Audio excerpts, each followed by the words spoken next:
Ladies and gentlemen, I am so excited for today's episode of Driving with Dave. We have a returning guest, Christina Mandrell, with her mom, a legend, Irlene Mandrell. How are you guys? We're good. I'm thirsty, though.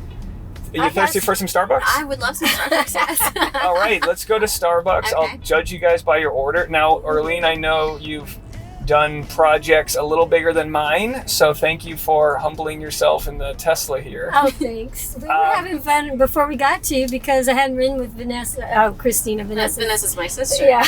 My This is mom what I know. Christina. It's not that always. She always says this. I do that to she's every called kid. me Walmart before. My mom calls me the dog's name who's not even alive.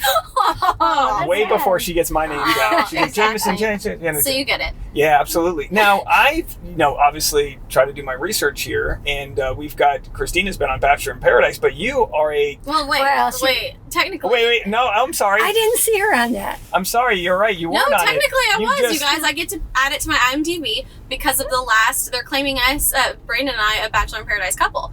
And they said that on an official Bachelor podcast that they're claiming that. So technically it was a successful season. Well, some people believe you're married to a Bachelor in Paradise star, Braden, because you guys have done some advertising for a chapel. So every other day, the chapel advertising comes out, and I get 17 messages going, "Are they married?" Oh, well. It crossed my mind What's that you funny is guys that was ran off and actually did that. my mom's dress. Oh, really? I was gonna wear. I had if you look at the photos that I posted from it with a different caption that was obvious that we wasn't an actual wedding. We had picked out different dresses, but the night before, I was like, "Mom, do you have your wedding dress from when you married my dad?" And she's like, "Somewhere. I think it's in a trash bag in the attic, but I can look for it." But Not anything bad. and you meant this really. protect it. You meant this. I know you didn't mean it mean, but you did technically absolutely say. But you think that'll fit you? I didn't think she could get into it because I was skinny back then. Okay, so okay, Mom. Boy, moms are just good at I cutting. really was too skinny. But Okay. But you're not. Yeah, you didn't say. there you go. You There you rather go. than She didn't lead with too She skinny. went down the rabbit hole and just on the day of, and it's just like, because you're so strong. She does CrossFit. She's got muscles. I was just skinny. Well, isn't this wild? So you can imagine I was gonna fit into that dress, and I did. That was determined. Great. So Christina, she's part of this. There's a CrossFit culture. There's a different, back in the day, they didn't make people that, that could handle flipping tires. Don't help her, Dave. You know what I mean? Don't help her. But I read that you actually had, I read this online, claim to being one of the first professional female drummers. Oh, I thought you were going to say something about We'll get to the other. exercise. Wait, yeah. Insert clip of Texercise, my mom's old workout video. Fitness with Texas swing. Today's active lifestyles demand that we all stay in top condition. Texercise warm-up is designed to gently raise your heart rate. It was Oh yeah, very is it funny. Is it like Dallas It cheerleader even has style? say no with your head. No with your head, and no, and no. And country jog. We'll show you later. But continue. So talk about Sorry. drumming, Mom. Okay, so I started on the road at about 11, playing drums for my sister Barbara, and Louise was playing bass. So it was a fun, being brought up with your family that close. Mom was there, and Dad, and we'd get up and just spend the whole day. Yeah, I mean, you guys. So I want to walk through the Mandrell sisters here. So there's 3 of y'all. And you had a talent show where you were getting, they said 40 million views an episode? It was a variety show. Variety show. What network was that on, Mom? NBC. Okay. But That's like Super Bowl numbers. But back in those days, because it was like 80, 81, there was mainly 3 networks. Yeah, but even harder to get on one of those. So that's It's just hard to get on, but once you're incredible. on, your ratings are better because you're not splitting it between It was millions It of was kind streaming. of like a Saturday Night Live too, because they would have guests on. I mean, we had some we have all the incredible. tapes. Yeah, it's like she'll be telling stories. It's funny because she had me. I wasn't around during those tapings, so she'll just be telling a story, and she's like, "Oh yeah, well me and Johnny," and I'm like, "Johnny," she's like, "Oh Johnny and June, we were just, and I'm like, what? And they're like, there's all these incredible stories. I'm like, she just says real quick because that was her life. We had a lot of, we had Bob. She was like, oh wait, what was it? You said Bob something. Yeah, you were doing some softball charity event. She's like, well, yeah, well, Oprah and all these people. We're practicing pitching. From Oprah to Dave's car. This is just fantastic. Well, she really was. But the one that was so cool to me, because too. I was raised, we did a thing called, do they do package shows now, or is it called that? Where you have a lot of different artists on a show? Bachelor? Honestly, it's like America's Got Talent is like the last kind of variety show But I'm talking about on the road. When you go on the road and they do shows, you'll have 2 or 3 artists on it. That's what we're doing. Oh, sure. Yeah. Like in comedy, you'll have the, middle, which is the feature act and the headliner, or like a showcase show. Mm. But they used to have, stand-up used to perform with a musician. Like it was like kind of the smoky room. You'd have a pianist and then a stand-up. Oh, that's fun. But they kind of got away from that variety. Like you don't see that too often anymore. Well, that's fun. Someone should do that again. But growing up, I got to meet on the road. I got to meet a lot of country artists. But when we did our show, I met artists that I grew up watching on TV and in movies, and that was amazing. That was really cool. So who would you have been starstruck to see? Well, the one I mentioned, Bob Hope. Yeah, do you even know? Yeah, sure. The airport. He made that Bob airport. Hope. I mean, he was pre-Tonight Show, right? Or not Tonight Show. What was he? He was just a. Yeah, now I feel stupid. He did. No, don't feel stupid because I don't know either, and she says it all the time. He did like movies with Ben Cosby. Right. Wait, he didn't do White Christmas, did he? No, that was Ben Cosby. That was Ben Cosby. Yeah. But he was just a big movie star. And then, like Phyllis Diller, you probably don't know either. Or Danny Thomas. No, not that one. Well, Danny Thomas started a hospital. Oh, wow. With his daughter, I guess, is running it now. That's how St. Jude. Oh yeah. Oh, okay. Yeah. No, but so Nashville seems like it's a very tight knit community with all the artists that kind of like make it. As far as everyone gives each other so much respect. But now you've got anyone can just make it on TikTok. Is there like a resentment that there's people online just kind of that are plucked from obscurity when there you are drumming at 11 years old? You know what I mean? I don't know. I mean, I've never asked anyone that question. For me, no. Or my sister. Barbara's been retired for, I hate to say Here's how many the thing. years. Tell them how you guys actually were discovered, because I would think it's actually easier than TikTok, to be honest. The picture in Grandfather's. Oh, well, actually, Barbara was already like female vocalist of the year on CMA and had done all of that. I mean, she actually started performing at 12. And she played steel guitar and sang a little bit. She was known as the sweetheart of the steel guitar, but she backed up like Johnny Cash and Patsy Cline and Joan Rosie Mathis. A lot of people don't know them as well, but it was from an old show, Town Hall Party. So Barbara knew everyone back then and kind of put it on hold for a while. She was doing a show where my dad was involved with her career and stuff, and he would set her up with all these people. But Patsy Cline, Patsy Cline, right? Yeah, sure. Okay. So she and a few other people from the show were working on the road this week, a certain weekend, and she loved Barbara and had taken Barbara under her wings, and she asked Dad if Barbara could fly with them and go with them.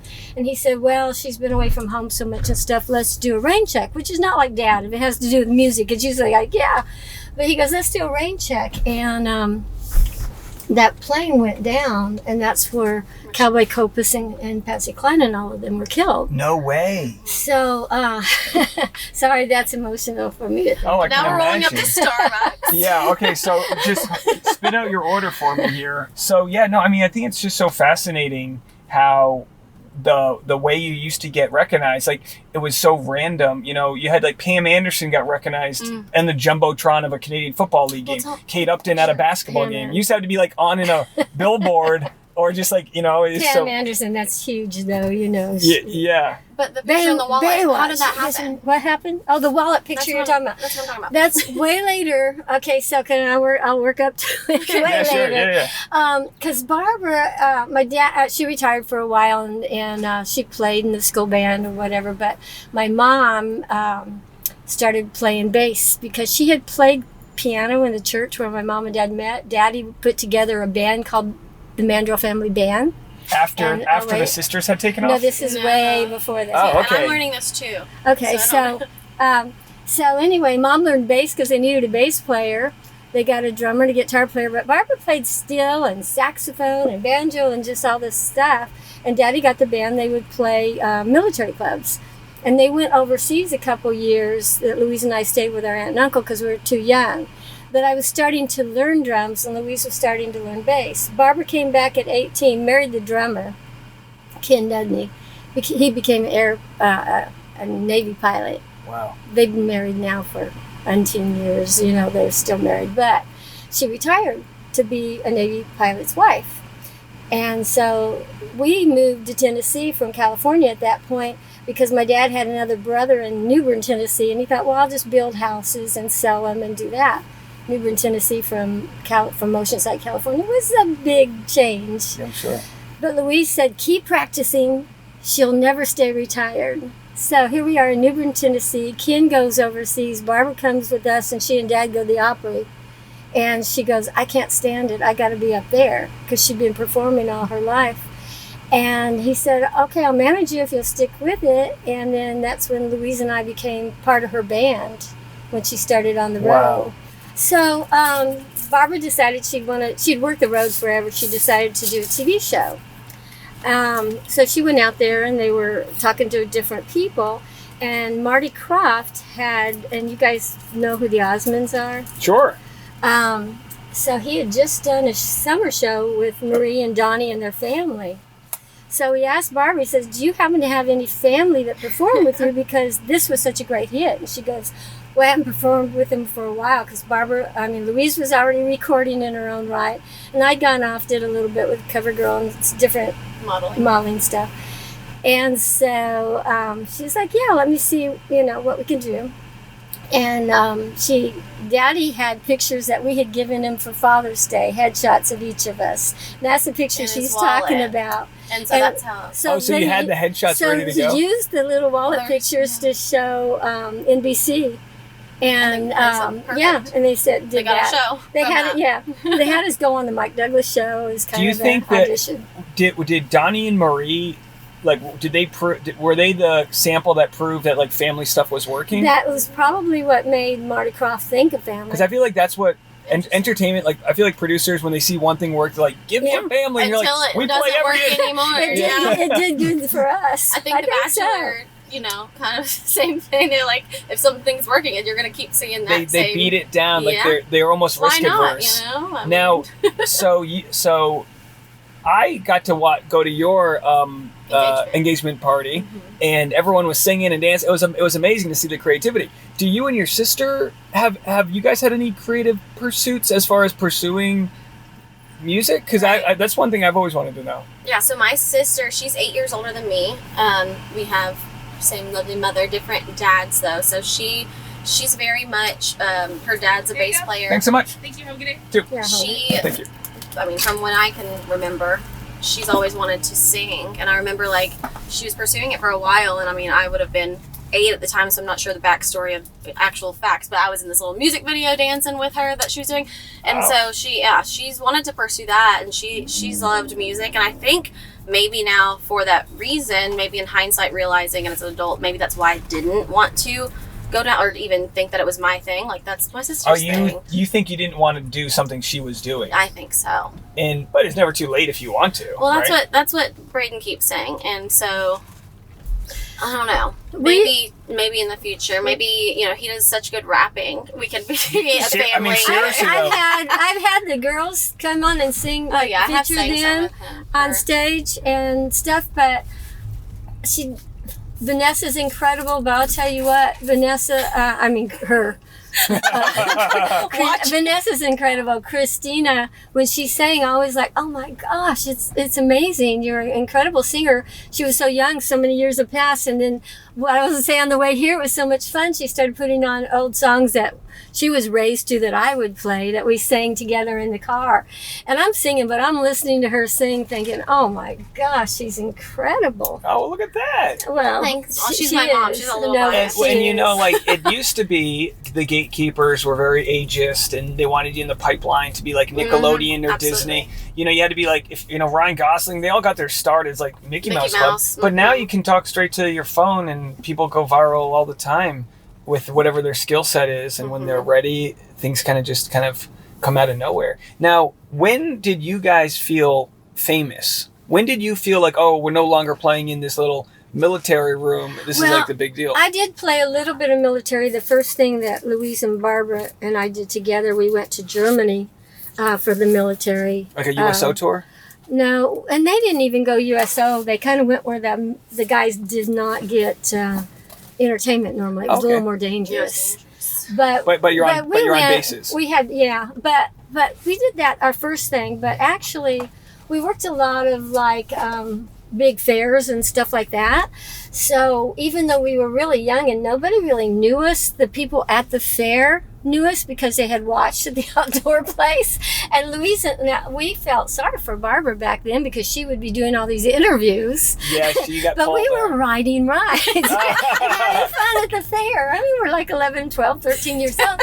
That's literally the dream, to have like fair food. And everybody knew us. And you get like Because VIP they'd seen access to us. the fair. Well, sometimes we did that later and stuff, but at those fairs it was just everyone would talk to us and come up, and it started as we feel like the country music audience is family. And some of them have been around for a lot of years. But it started at the fair because there we are with them talking about the show and stuff. So we felt connected to the audience in a family level very young. Now, but back then you didn't have, email lists. How do you stay in touch with your audience? Are they writing you? How do they know where you're performing? Fanfare. Vanessa. And I meant to say her name. Because she does a lot of that for me. Are you talking about back then, though? Yeah. Oh, no, back then, when the answer to when do we really feel like a star other than that? Yeah. After our show aired, Louise and I went to Disneyland. And we grew up in California. So we used to go to Disneyland, when we could. And people recognized us at Disneyland, and they walked away, and she and I looked at each other and we both said, we've made it. Oh, funny. At Disneyland, they don't normally recognize you. That is kind of a tangible way. It's one thing if people show up to your shows, but to be recognized when you're not performing, that does seem like a real... and especially Disneyland, because that's people from everywhere, and to have people come up. So but the show is huge, though. And how long was it on for? It was only on a short while because our ratings were really, really good, and Barbara actually had to fight to get out of the contract. But her voice, the doctor had said if she kept at how much she was performing then, that not only could she not have a singing voice, but she wouldn't even have a voice to talk anymore. Wow. So she had to get out of it. And we couldn't argue it, right? If somebody says that in the family. So it's Barbara Mandrell and the Mandrell Sisters show. And then I saw, one of my favorite shows is Hee Haw, which I Googled and just learned of. But my favorite. You need to listen to some of the humor in there now that you're a dad. Yeah, well, it seemed, there's a Nashville, country-based comedic variety show that kind of introduced, country to the mainstream. It seems like, from what I saw. And did you guys shot this? Did you shoot it live or just tape it live? How did that work? Well, Hee Haw was different. Our show, we ran through it like a show. We had a live audience. You might mess up and redo it. Okay, it was like a multi-camera setup, but right. The Hee Haw, I got on, and I was on the last 8 years of Hee Haw. And I got on 8 years. You're a Hee Haw honey. Wow, a Hee Haw honey. I was able to go on and get my own spot, and I was the Cornfield County operator. Can I help you? So is a Hee Haw honey like the ensemble? Is that like a Fly Girl? The cast were like Linda Thompson. There's some big. They were all called Hee Haw honeys. And then the step up is to have your own bit.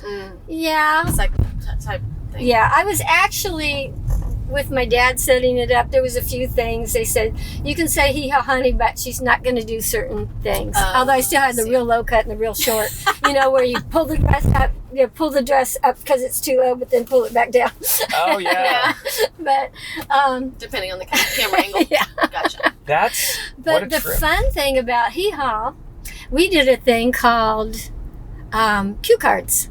Oh, yeah. They didn't have teleprompts. Cue cards are a union. There's a union for that because I've done some stuff on SNL. They had cue cards people. Yeah, they're people. They're there with the Sharpies. They're getting high on this. You can literally smell it because they're right. Sometimes they're right in those last second. And of we were course not allowed to see the jokes ahead of time. I could for the Cornfield County, my spot, but they said there was a guy, Junior Samples, that was on there as a regular. He was so funny. He had passed away by the time I got there, but they found him in the mountains, and they just thought he was funny. And he was, but then he started wanting to memorize his lines, and then it wasn't as funny. So Sam Lavelle was a creator, and he said, so we started changing the cue cards on him. So when he had it memorized, but he'd look, he'd go, and that says what?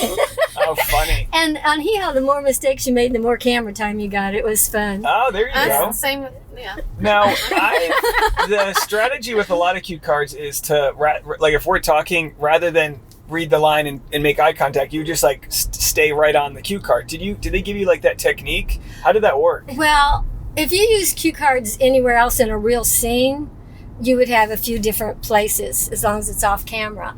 We were jumping up out of a cornfield. Okay. And it was straight ahead. Oh, funny. And it was obvious we're reading because it's like, so, Irlene, I got this puppy, and it was the cutest little puppy. And you know how I can tell if it's happy? No, Irlene, how can you tell if it's happy? It stops biting me. So the audience is in on the spontaneity of it. Well, I guess if they're sitting there, they could. Oh, yeah. It was they the thing about this was to forget about everything. Well, we had a live audience, and they would sit there for if they came during the cornfield, they were there for all the cornfield or my spots or whatever spot they were there for. I'm not talking about making mistakes. I'm talking about for the whole season. We do. Editing had to be amazing. Oh, wow. So they would just like batch shoot it all? Yeah. Now, did this shoot in Nashville or Los Angeles? When I got on it, it was in Nashville. It started in LA way back. It was the longest running syndicated show ever. So were you already on TV when you became a cover girl, or how did that come around? Because that's interesting. I think it was a miracle. Not just that I got the job. Your dad had a headshot of you in your pocket. Hey, take this, daughter. It was the one with the low cut. He's like the original. He's like the mom. I'm looking to hire a cover girl, and he goes, "Well, look at this." Hanging out in a Sephora. Yeah. Anybody wanting any recruiters out there? So, okay, so I was married to my first husband, Rick Boyer, the bass player, and I was expecting, and I had a miscarriage. And everybody said, you need to let your body rest and go do something else. And I had just I had my, composite. I hadn't really started modeling, but I was wanting to hand it out. But I got pregnant, and I was really wanting to have this baby. So I'm like, no, I want to have, get pregnant. And they're like, just wait. And so I prayed. And I said, God, if I'm not supposed to get pregnant right away, then bring lots of work and I'll know. You bargained with God? I did. Okay. But it wasn't really bargaining. It was just, give me options. Give me a sign. So all of a sudden, I had a call, and I got there used to be Cashbox and Billboard were equal, but it was that big cover with the Weldon Jennings thing, and me standing there shooting a gun, looking like, it was just a really cool shot. I got that. I got some local, like a waterbed store, and then I got a tryout for CoverGirl shoes. Is that when the Ford commercial and got that? Because you did some acting. I did and Love Boat. And Love Boat. But that was after our show. But all this modeling came about within 2 months. I was doing all this stuff, staying very busy. I get a phone call from Barbara saying, "Would you like to be on a national TV show with Louise and I?" And I'm like, yeah, okay, sure. That sounds pretty good. And it's like, thank you, God, because first of all, that's not why I miscarried, but had I been pregnant, had I gotten pregnant again, I really couldn't have done all the dances and the playing the drums. Well, it does show that you're just provided different doors that you have to go through, and your life can drastically change. I mean, the only reason we're talking here right now is because I came to Nashville last year to do a podcast, and then when Tasha and I got pregnant, we were like, let's try to move to Nashville. So like everything's just got the most random connect. We've talked about looking back at life because I'm older. I can look back at life and my mom and dad's and stuff like that. And it's like a puzzle, and the pieces just fit perfect. And we don't make perfect decisions, and we have things that just are devastating. But with us, we have a real strong connection about praying with things, following where we think Jesus is leading us. Like when I was born, my dad was a policeman for Louise in Corpus Christi, Texas. He decided to move out to California. And I don't know if he didn't check it out or what the deal was, but when he got out there, he couldn't be a policeman. He was 30, and there was no reciprocity, and he was too young to start it. So here, that was his career. He's out in California. He can't be a policeman out there. But he always loved music. That's how my mom and he met, because her brother had a church in Illinois. His brother was an evangelist, and they sang, and they went to my mom's church. So I mean, the music was always there. When he was a kid, he'd play and sing. So it turns out, he loved being a policeman. He had been in the military before that. Well, all of our dads our age, World War II. And he had been a pharmacist mate in the Navy. So then he ends up his life doing music that he loves so much because something happened that he would never have chosen. Yeah. Working in a music school. Sometimes you need that creatively. You need like a push, or it feels like a push that takes you away from maybe a safer route into something that you would never have taken that leap to do. And that's why I love the saying, like, leap in the net will appear, because when you really do decide to go head first into something, everything does kind of work itself out. Right. Now you said Jesus led you to, or maybe Jesus led you to certain things. I want to know if you think Jesus led Christina to The Bachelor. Oh yeah, I was going to say there's two things that I want to hit on that I think are interesting, and one would definitely be segueing into that. Well, I'll let her answer. My thing is she always loved The Bachelor. Well, I'd go over there and play the games with her and for stuff. For years, we would do Bachelor brackets. We would have like wine nights, and we didn't, maybe I didn't realize that you could do spoilers, but we definitely didn't cheat on the brackets. And we... By the way, here's some cornfields if we want to... Oh, wait, Mom, calm down. That's awesome. But no, so we would do this, and it was like for a few different years, and that's like really kind of... I fell into like watching The Bachelor just because like a friend who was a preacher's daughter wasn't allowed to watch it at home and wanted to watch it at my house, Brett. And I was like, fine, yeah, of course you can watch it here, but this is weird. Like, why are they dating all these people? I'm so confused. And so just, of course, and I'm like, the boyfriend who's watching the show, like from the corner, I'm like, well, wait, did they just break up? And super interested in it. And then the next season right away, we're just doing brackets and we're all into it. And so it was really cool. And it was kind of like community and once a week kind of thing, and so yeah, Mom was completely involved with that, to the point where I would love to say something that she told me right before I left for filming, which was, she's like, well, I just hope that whoever the Bachelor is, he's as sweet as Colton was to as sweet as Colton was, and her assuming, not following it afterwards and assuming he's still together with Cassie.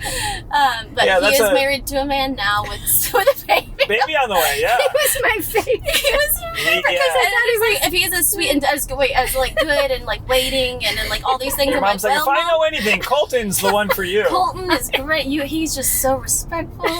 He keeps his boundaries. He doesn't take any moves. I don't really follow up on their life afterwards. I'm like, yeah, much. Yeah, and then, were you and worried? she goes, that makes sense. I trust her. I trust my kids to make the right decisions. Well, especially my daughters. I trust Eric. We roasted brother, especially now. Yeah. So one of the most asked questions, because my audience didn't know, they knew that I was talking to you, Christina, but one of the questions that people have a lot of interest in is your ex. And is there any co-parenting, or like what's the relationship or communication like between having a relationship that didn't work out but you have a beautiful daughter from it? Yeah, so I got married at 19, and I've done a lot of growing, obviously, as you could assume, since I was 19. So everything I'll say with an opinion now is all in hindsight and really not me realizing at that time. But I really wanted to be a mom. And I, here in the South, what you think is like you get married first and then that's the order you do it. So, I was dating him when I was 18, and I, was the girl who gave the ultimatum. And I'm not saying like don't do that if you're out there. Don't do that. I'm like, it wasn't even me really being straightforward about it either. It was kind of like, just so you know, whoever I'm dating when I'm 18, I'm gonna need them to propose to me so we can get married and have a baby. Oh, really? And were your friends getting married too? What friends? I'm saying. But people do get married at an earlier age. It's what you do here in the South, for sure. So I did that, and I also had miscarried twins. So even having Blakely, she was very much on purpose. I ended up being 20. I was 21 when I had her, but I had miscarried twins before her, and I was trying to time it out to where I wasn't pregnant on my 21st birthday. But it's fine. I've drank since, and and so now. So what the reason I even prep it that way is that we're civil. There's not any kind of like hard feelings as far as it's not awkward. Like I don't really know if we were ever like in love, but like what came out of it, Blakely. Well, it's crazy how young you still are. Like, you're like a decade younger than us, and we just had our first baby, and we are old for having a first baby, but like no, she had me at 40. Well, she's my last though. Oh, there you go. Yeah, but that's still like my mom had my younger brother at 41, but it's still like as far as like the hospital they consider like geriatric at 35. Yeah, which is like sad because that's interesting. Culturally, we didn't feel like we had that deadline, but like we were also like, oh boy, we really need to make this decision, right? And we thought it might take longer than it did, and we were like, all right. Well, I'm glad you did because I love him so much. Yeah, he's cute, isn't he? He's cute. But anyhow, people have been really curious just to know what it's like being a single mom. What was it like being a single mom going on the show? I was raised by a single mom, so I have like nothing but love. Every Christmas we do a single mom gift donation for the ladies that are out there. Like awesome. We just really want to support people because it's really got to be difficult. Yeah. So what was that like going into the Bachelor as a single mom and all that? Luckily, I have a support system with my mom, and so that's where she was with my mom as when I was filming. When you see the show,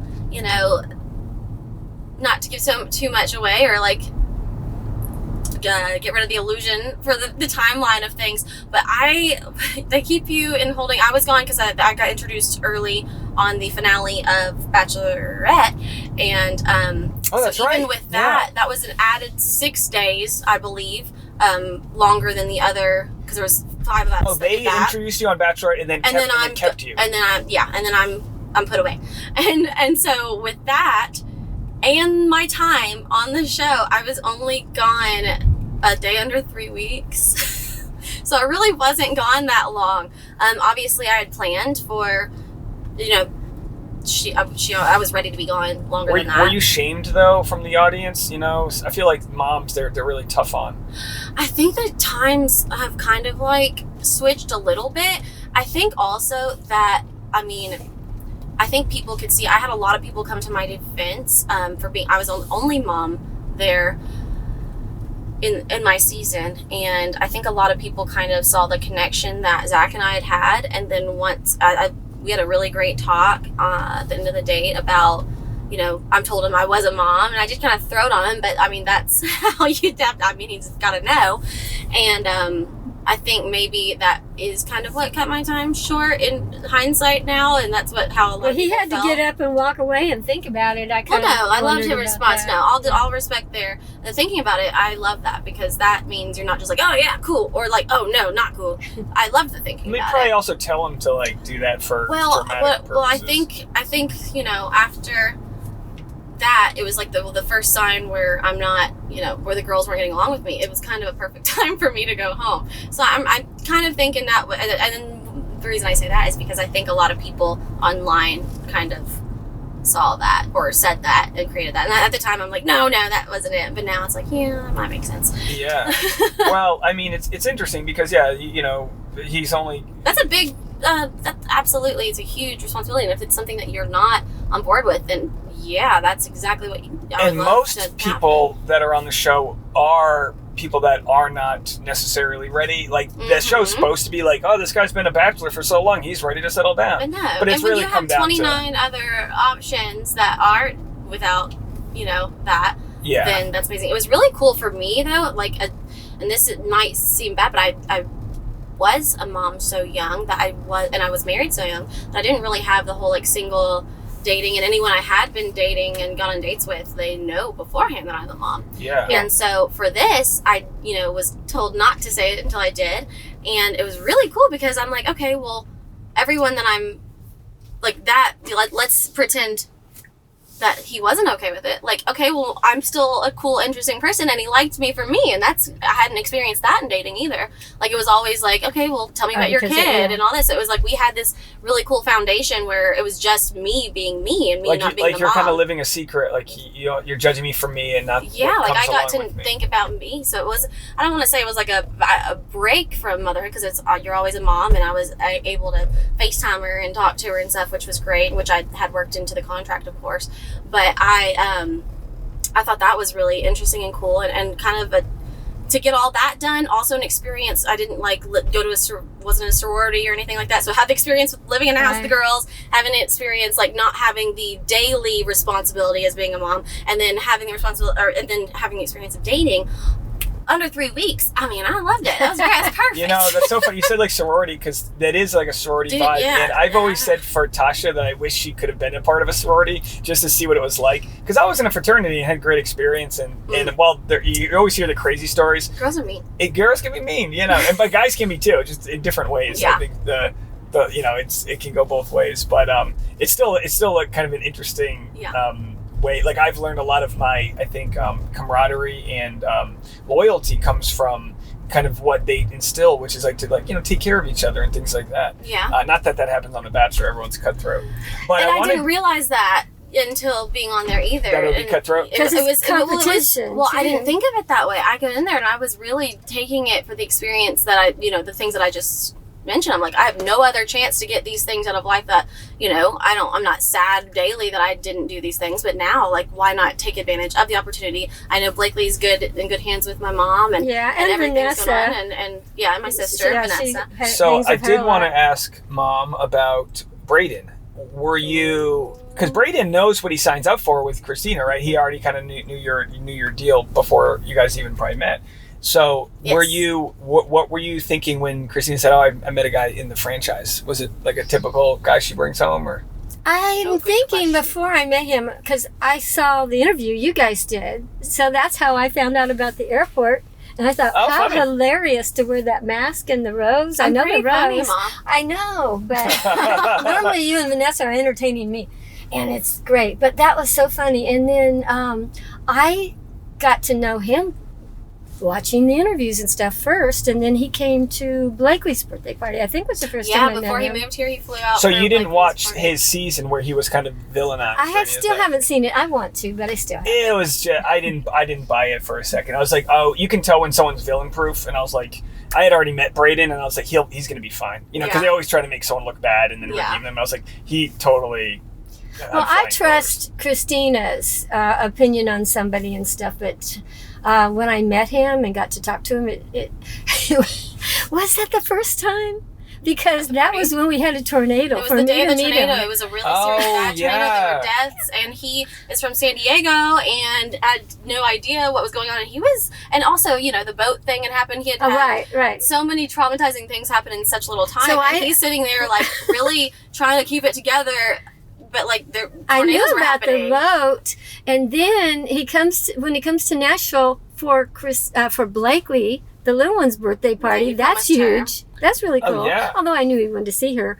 But yeah, you guys left the balloon store, the party store, and it got wiped out right after they left. I mean, it was really close. So after everything was done, don't go Braden anywhere. He's seriously, boat axe. He's like a biblical story. So he comes. Braden he comes to my house because their electricity was out, but he comes to my house And everybody's there. We have a storm shelter too, but Mom was the only one there when the storm actually hit. It was crazy. It hit the main road just a couple houses from where we are. So all the electricity in all of Hendersonville, all around, was gone. So he had to stay in the house with no electricity. We're starting generators to get some things going. And he was just such a trooper, and I really got to know him under the worst circumstances for all of us, I guess. Really? And we just became family so quick in that way. Yeah, put that in the Mandrell sketch show.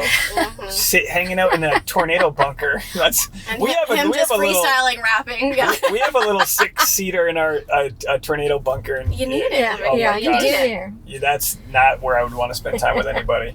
But I have a book I wrote a few years back, mainly from our family and stories before I was born too.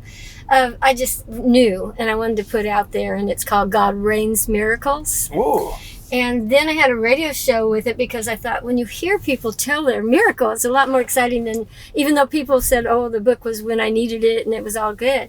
So eventually now the guy who was doing the radio show, Captain Jack, it was called Renegade Nashville, he's not doing that. So Vanessa helped me. I started a podcast, but it's a podcast. I have like 3 years of shows, so I've gotten a little lazy. Yeah. But we're hoping to do a video podcast later with it. Oh, fun. And that's when I want to get Braden, and you had some miracles too, I know. But Braden's boat miracle and stuff like that. Yeah, you got that sounds like almost like a better version of like Chicken Soup for the Soul.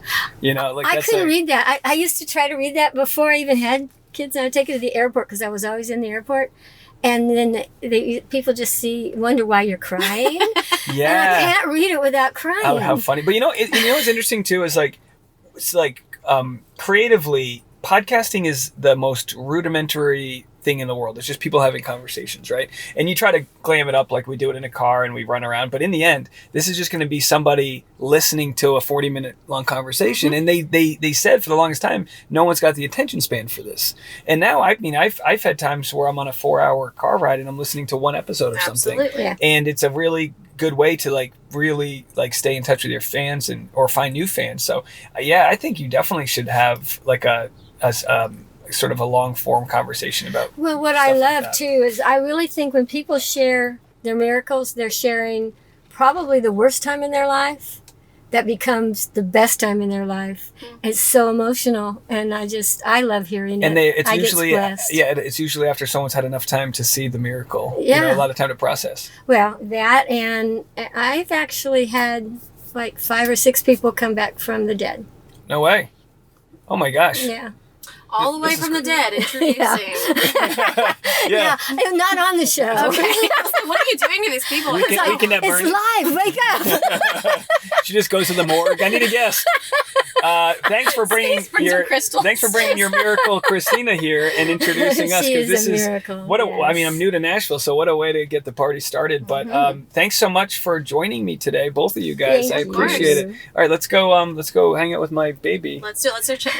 Do you have anything you want to promote before we go here? Are you guys good? I can put a link to your book in the description. Just IrleneMandrell.com, and they can find out things like that. Perfect. Yep, and then stay tuned. Obviously always Instagram, but stay tuned for when next month after Braden's contract is up, and maybe there might be an earring line coming.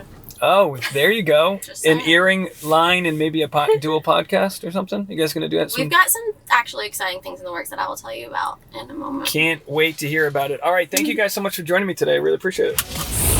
The Rush Hour is a twice-daily pop culture and entertainment news podcast hosted by stand-up comedian Dave Neal. Life's too short for a boring ride, so join Dave as he covers the top news stories of the day. Don't be caught clueless at the water cooler. The Rush Hour with Dave Neal features all the viral TikToks and podcast clips you need to hear. Plus, feel-good stories and some motivational stuff, too. A perfect complement for your commute. Featured in Time Magazine, Washington Post, and Us Weekly. Get your Rush Hour on today.